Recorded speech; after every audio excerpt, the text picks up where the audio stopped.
जहाँ मानिसलाई हिँड्न कठिन हुन्छ त्यही चट्टानी हिमालमा एउटा जीव स्वतन्त्र रूपमा दौडिरहेका हुन्छन्। त्यो हो नेपालको हिमाली नाउर ब्लू शिप। नमस्कार यहाँहरू सम्पूर्णलाई।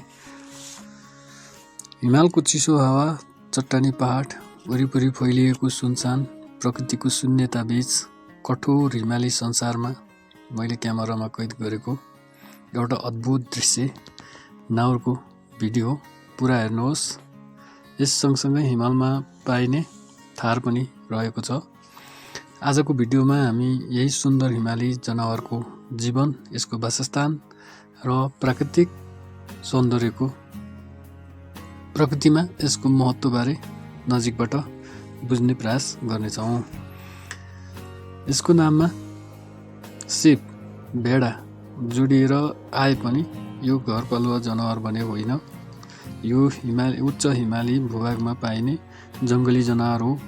यसको शरीरको रङ खैरो निलो देखिने, रङ कतै सेतो रङ खैरो अथवा कता चट्टानी वातावरणसँग मिसिने क्षमता र विशेष गरी भालेको ठुलो घुमाउरो सिङले यसलाई निकै आकर्षक बनाएको हुन्छ। नाउरको जीवन उच्च हिमाली भूगोलसँग जोडिएको छ।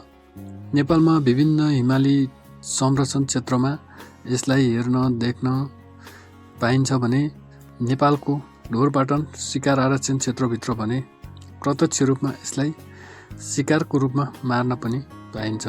साहसिक र शिकारी पर्यटन प्रवर्धन जसको कारणले भएको छ, यही एउटा हिमाली नाउरको कारणले। हिमालको चट्टानी भूभाग, खुल्ला घाँसे मैदान र कठोर मौसम नै नाउरको लागि प्राकृतिक संसार हो। मानिस हिँड्न नसक्ने भिड पहाड नै उनीहरूको चरण क्षेत्र हो। विशेष गरी भाले नाउरका ठुला बाक्ला र पछाडि घुमेर फेरि अगाडि फर्किएका सिङ निकै आकर्षक हुन्छन्। यी सिङ केवल सुन्दरताका लागि होइनन्, भालेहरू बीच हुने प्रतिस्पर्धा र प्रभुत्व प्रदर्शनमा निकै यिनको महत्त्वपूर्ण भूमिका हुन्छ। चट्टानमाथि दौडदा वा अचानक खतरा देखिँदा यसको गति र सन्तुलन नै महत्त्वपूर्ण हुन्छ। यही कारणले नाउर आफूलाई हिमाली भूभागको कठोर जीवनसँग अनुकूल बनेको छ। नाउर एक्लै कहिल्यै हिँड्दैन, यिनीहरू हुल अर्थात् समूहमा रहन्छन्। यिनीहरूको लागि सबैभन्दा खतरामध्ये एक हो यिनीहरूको दुश्मन हिउँ चितुवा, जसले हिउँ चितुवा पनि हिमालमै बस्ने गर्दछ र यो नाउर पनि हिमालमै बस्ने गर्दछ। यिनीहरू लगभग अति नै चिसो मौसम पनि होइन, त्यति भनौँ न, हिमालमा जति पनि घाँसहरू उम्रिन्छन् हिउँ परेर त्यो भागमा हिउँ चितुवा होइन कि नाउरहरू बस्ने गर्दछन् भने हिउँ चितुवा हिउँमा नै बस्ने गर्दछ। त्यसैले गर्दा पनि यिनीहरू समूहमा रहेर एकले अर्कालाई सम्भावित खतराबाट सतर्क गराउन सक्छन् र समूहमा नै यिनीहरू रमेर बसेका हुन्छन्। नाउरको महत्त्व केवल एउटा सुन्दर वन्यजन्तुका रूपमा मात्र सीमित छैन, यो हिमाली प्राकृतिक पारिस्थितिक प्रणालीको महत्त्वपूर्ण हिस्सा हो। प्रकृतिमा कुनै पनि प्रजाति अलग्गै बाँच्दैन। एउटा प्रजातिको अस्तित्वले अर्को प्रजातिको जीवनलाई पनि असर गर्छ। त्यसैले नाउरको संरक्षण नै हिमाली भेगको पारिस्थितिक प्रणालीको बचाउ हो।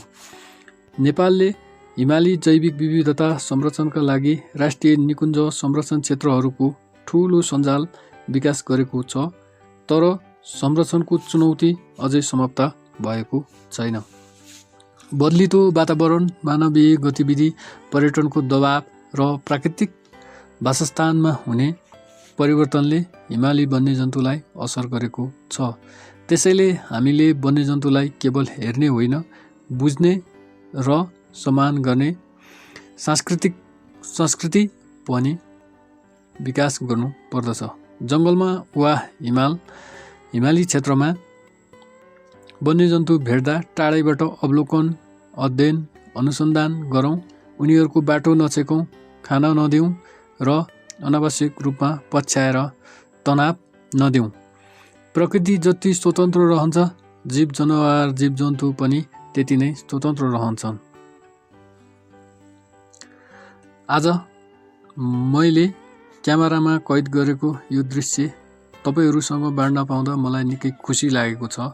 यदि तपाईहरुलाई नेपालको वन्यजन्तु, हिमाल र प्रकृतिका यस्ता वास्तविक दृश्यहरू मन पर्छ भने भिडियोलाई लाइक गर्नुहोस्,